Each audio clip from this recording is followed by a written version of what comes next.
When the room burst into laughter, I realized my marriage was already over. David, my husband, was at the head of the table, his glass raised, basking in their applause. I was the punchline, again. "Come on, Eleonora," he said, his voice slicing through the chatter. "They're joking. Don't be so sensitive." Sensitive. That word burned more than the laughter. 25 years of loyalty reduced to a joke over wine and glass chandeliers. I smiled, though my hands trembled under the table. I looked around at their smug faces, the executives, their wives, the young woman sitting too close to my husband, and I heard myself say, quietly, "Let's see who's really signing your paychecks." They laughed harder, thinking it was humor, but I wasn't joking. That night, something inside me snapped, clean, final, and irreversible. By morning, they would all learn exactly who Eleonora Blackwell really was. The Liberty Hotel swallowed us in glass and old stone. They'd polished the chandeliers until the light had teeth. The room glittered like something on display. I sat beside him and listened as the conversation skirted around the work that had made those men kings, until Sloane Avery's voice cut across the table with that thin, careless smile. "How does it feel to be retired while your husband builds empires?" she asked, and the table folded itself around the joke. Laughter rose like heat. It had the same flat, merciless edge I'd learned to recognize after years of pretending not to hear. He leaned in, chest warm with pride, and clinked his glass as if my silence were applause. "She keeps me grounded," he said, with that airy concession that reduced everything I'd done to a charming footnote. My hands tightened around the stem. There are words that land soft and words that land like blows. Theirs were the latter. All at once, the distance between us felt like a house that had been built on someone else's foundation. Familiar, solid, but not mine. I let the smile settle into place because they expected it. Inside, a small, crikey, cold decision took shape. It did not announce itself with anger so much as with a clarity I had not felt in years. I rose, walked to the balcony, and watched Boston glitter beneath the false security of their laughter. Tonight would not be merely another party. Tonight would be the first line in a different story. I used to believe buildings could hold truth, steel, glass, weight, and symmetry. They never lied the way people did. At 28, I designed the first headquarters of Ardent Dynamics, a tower of mirrored panels catching the light from the Charles River. Back then, David was just a finance intern who brought me coffee and promised, "Someday this building will carry our name." It did. Eventually, they called it Blackwell Tower. But when people said the name, they meant him. His signature gleamed on the marble wall. Mine was buried in the blueprints no one ever read. After we married, he told me I was too talented to waste on clients. "Help me build something bigger, our future," he said. And I believed him. I left the firm, had Caleb, and learned the choreography of quiet support. While he flew across time zones chasing investors, I became the keeper of small details, his passwords, his travel, his lies. But silence sharpens the mind. With the inheritance my father left, I formed Blackwell Holdings, investing quietly in Boston real estate. When the 2008 crash nearly crushed Ardent, I funneled $38 million through shell companies and saved them. No one knew. No one cared to ask. I learned how power could live perfectly well behind another name. A decade later, my company owned more than half of Ardent. David was on magazine covers. I was the ghost who built his empire. Grace Whitmore, my friend from Harvard, once told me, "Power doesn't disappear, it just hides in different rooms." I had been living in one of those rooms far too long. One afternoon, while reviewing quarterly reports, I saw a familiar signature. Gregory Langston, the founder of Ardent, had once signed a deal with Blackwell Holdings. He'd written a note in the margin, "E. Jameson is a sharp woman." He knew. He hadn't said a word. A week later, a letter arrived at my house. No return address, just one sentence written in blue ink. "I know who you are. Let's see if your husband does." I held the page until the ink smudged under my thumb. My secret life had lasted long enough. Maybe it was time it stepped into daylight. The envelope was thick, the kind used for contracts or verdicts. David tore it open at the breakfast table, grinning like a boy. Gregory's hosting an executive dinner next week, Liberty Hotel. They're announcing the merger. This could make us billionaires. I glanced at the guest list and caught my own name. David frowned. They probably added you for etiquette. I smiled over the rim of my coffee. Then etiquette will be interesting this year. That afternoon, I met Grace at our old cafe near Harvard Square. I told her everything, the hidden shares, Gregory's letter, the plan forming in the back of my mind. She stirred her tea, eyes wary. You don't have to expose him, Elle. You can just walk away. Walking away is what I've done for 25 years, I said. When I got home, I opened the safe behind my desk. Inside were the files that had kept me invisible. Ownership certificates, signatures, and contracts, proof of every dollar I had ever invested. I placed them in a black leather bag. My wedding ring lay on the desk, glinting under the lamplight. I slipped it off and dropped it in beside the papers. The phone buzzed. A message from Gregory. Tonight, you're not a wife. You're the owner. I didn't know then that Sloane Avery already knew about David's affair, or that she planned to record the dinner and use it as leverage. The evening waiting ahead would not just unmask a husband, it would strip bare an entire company. When I finally stood before the mirror, the woman staring back at me was unrecognizable. Steadier, colder, free. The light caught the edge of my hair like silver wire. They'll remember your name after tonight, I whispered. The door clicked shut behind me.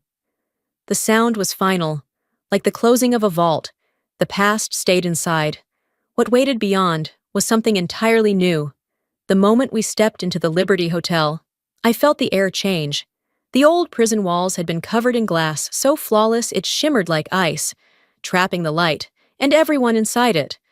The whole place looked like a monument to vanity, to men who thought transparency was the same as truth. David's hand brushed mine, light and rehearsed, the kind of touch meant for cameras. His skin was cold. Smile, Eleonora, he murmured. They're watching. I smiled. He had no idea what I had brought to the table that night. The executives of Ardent Dynamics filled the hall, Gregory Langston at the head, Marcus Hale beside him, Sloane Avery glowing in a gown that cost more than a small apartment. Glasses clinked. Praise rained down on David. The man who carried Ardent into a new age. I listened while Marcus grinned and said, Behind every successful man is a very patient woman. Laughter followed, sharp, brittle, cruelly familiar. Sloane turned toward me. I heard you were an architect once, Eleonora. Do you ever miss working? Every day, I said, especially when I see badly designed buildings. The laughter faltered.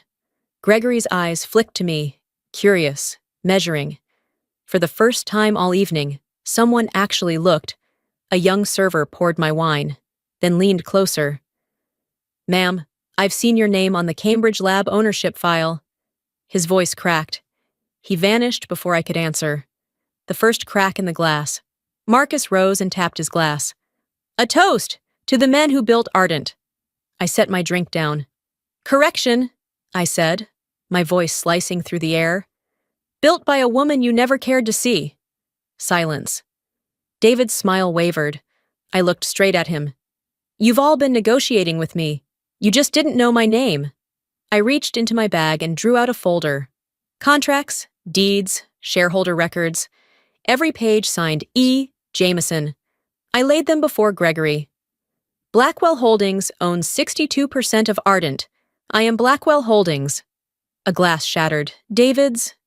Sloane's face drained of color. Gregory leaned back, a quiet laugh escaping him. So the ghost finally has a face. Marcus stammered something about absurdity. I cut him off. You filed a Vegas client trip last month. 2 companions, not clients. Shall I share the receipts? The room buzzed with whispers. Gregory set his glass down. We'll hold an emergency board meeting tomorrow, he said evenly. Then, turning to David. "Leave your access card with security." "You can't," David began. "I just did." The camera crew filming Ardent's legacy night caught every word. Tomorrow, that footage would be everywhere. I rose, smoothing my dress, and as I passed Sloane, I murmured, "You might want to update your resume." By morning, the video was all over the company network. Every employee had seen it before sunrise. The headlines came fast. The CEO's wife who owned it all. David stayed locked in the house, blinds drawn. Gregory called an emergency board meeting on the 40th floor of Ardent Tower, the same building I had once designed. This time, I wasn't there as the architect. I was there as the owner. The room was silent when I entered. Gregory's voice carried, "Blackwell Holdings, majority shareholder, represented by Mrs. Eleonora Blackwell." Marcus forced a laugh. "This is absurd. She's just a—" "Finish that sentence," I said. "Say it again, and I'll buy your house out of foreclosure." His color drained. The doors opened. David walked in, pale, shaking. "You set me up," he hissed. "You wanted to humiliate me. I wanted to be seen." He threw a folder on the table. "You used inheritance funds. That's fraud." I said nothing. Gregory leaned forward. "Careful, David. You're accusing the person who literally owns you." No one laughed. No one moved. Later, Gregory and I met alone in his glass-walled office overlooking the Charles. "You could let it all burn," he said, "or rebuild it under your name." "Why help me?" "Because Ardent was your design, not his. Time for the architect to reclaim the blueprint." He proposed an alliance. I agreed, on one condition. Every account, every transaction would be audited by an independent team. That afternoon, a text arrived from the bank. $10 million had been transferred out of a company fund to the Cayman Islands. Under my name, David's handiwork, a trap, set and waiting. While Gregory and I debated how to counter it, Sloane Avery appeared at the office door, pale and trembling, clutching a flash drive. "You need to see this," she said. On the screen, David's voice spilled through the speakers, calm and cruel. "My wife's unstable. She's fabricating ownership claims. I'll prove she's unfit to manage assets." For a long moment, I said nothing. The city glittered beyond the glass, reflected in 1,000 fractured panes. The war was no longer about Ardent. It was about my name, about who I was allowed to be.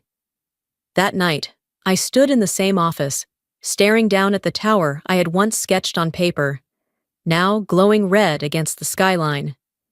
"You tried to burn me." "David," I whispered, "but you forgot. I designed the fire exits." 2 days after the dinner, Ardent was chaos. Emails leaked, rumors spread, and headlines screamed scandal of the decade. Gregory summoned me to his office in Beacon Hill, walls lined with old blueprints and whiskey-stained wood. "The company's falling apart," he said. "But maybe that's what it needs." He showed me a plan. Remove the old board. Rebuild under Blackwell Holdings. Center it on the truth of who I was.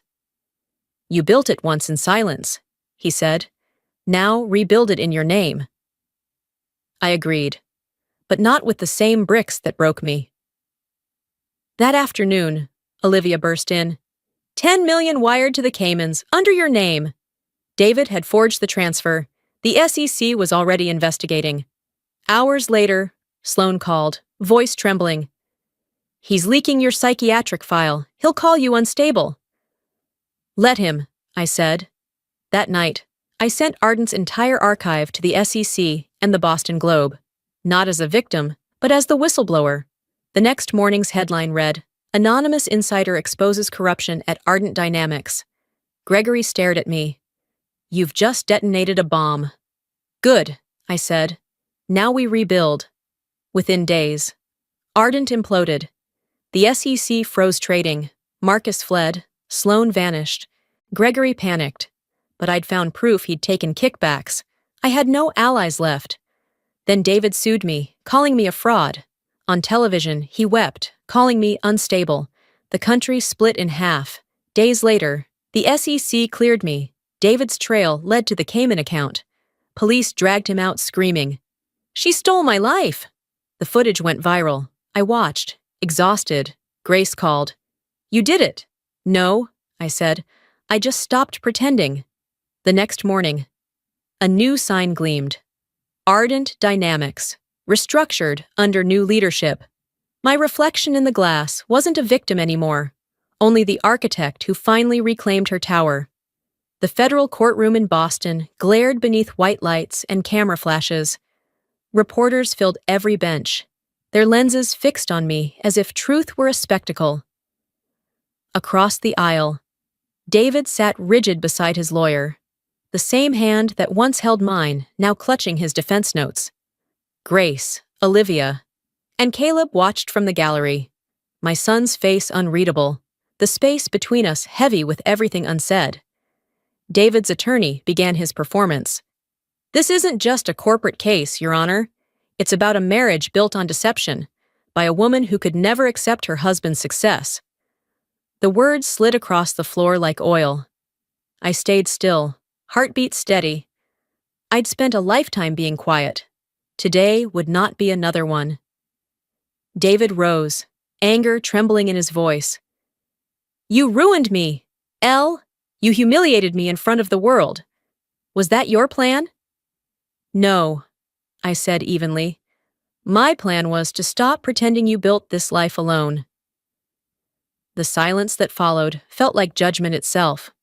His lawyer stepped forward. "Mrs. Blackwell, was your marriage ever real, or was it an investment strategy?" "It was love," I said softly, "until it became an expense." Pens stopped moving. Even the cameras seemed to hesitate. Then Caleb took the stand. His voice cracked, but his words didn't. "Dad, you used her money. You made us believe she was nothing." David's head dropped, the truth finally too heavy to hold. When the verdict came, the gavel struck like a closing door. David, guilty of fraud and embezzlement. I, vindicated, sole owner of Ardent. Yet I felt no triumph, only the hollow sound of freedom echoing off marble walls. Outside, reporters swarmed. "Mrs. Blackwell, how does it feel to win?" I met the nearest lens and said, "Winning means nothing when you've already lost what matters." The clip flooded every screen by nightfall. They called it victory. I called it silence. 2 weeks after the verdict, Boston wore the color of regret, sky heavy, air still, the kind of silence that followed storms too loud to name. The doorbell rang just after dawn. When I opened it, David stood there, thinner than memory, leaning on a cane. His eyes were dull glass, his voice a whisper of what it used to be. He'd just been released from the hospital after a failed attempt to end it all. He sat across from me at the old dining table, the lavender vase between us filling the room with a sweetness that felt almost cruel. For a long while, neither of us spoke. "Finally," he said, "you didn't destroy me, Elle. You just showed everyone who I really was." "No, David," I answered quietly. "You did that yourself. I just turned on the lights." He looked down, tears darkening the edge of his sleeve. "Do you ever miss us?" "Sometimes," I said, "but I miss the woman I was more." I slid an envelope across the table. Inside were papers relinquishing his remaining shares in Ardent and a check large enough for him to start again. His hands trembled. "You're giving me money?" "No," I said. "I'm buying peace." He left without looking back. When the door closed, I exhaled. Not for him, but for myself. That night, I opened an unread email from Grace. "Elle, the foundation paperwork is ready. Phoenix North can launch next week." I glanced out the window. The city glowed against the dark, and for the first time, the light felt like it belonged to me. 6 months later, the city had forgiven what it couldn't forget. Ardent Dynamics was alive again, steady under new leadership. Grace Whitmore's name filled the headlines. Under new direction, Ardent rises from the ashes of scandal. On the front page of the Boston Globe, there was a photograph of us shaking hands at the Phoenix North Foundation launch, our joint effort to help women in midlife rebuild careers they had once sacrificed. The picture caught us mid-laugh, two women who had both learned what it meant to start over. After the ceremony, I drove along the Charles River, the late afternoon light washing Boston in gold. The scent of lavender drifted from the back seat, faint but comforting. I stopped near the bridge, where the skyline mirrored itself across the water. Ardent Tower stood tall in the reflection, the glass warm with sunset. I thought of my father's words. The strongest structures are invisible, and Grace's voice echoed after, "Power doesn't disappear, it transforms." I pulled out my old sketchbook, the one that had carried Ardent's first outline in faded pencil. On the last page, I wrote a single line beneath the drawing, "Rebuilt, not for revenge, but for truth." Leaning against the railing, I took a sip of coffee and watched the sky melt into the river. The air felt lighter, the silence kind. There was no Mrs. Blackwell anymore. No ghost architect hiding behind signatures and silence.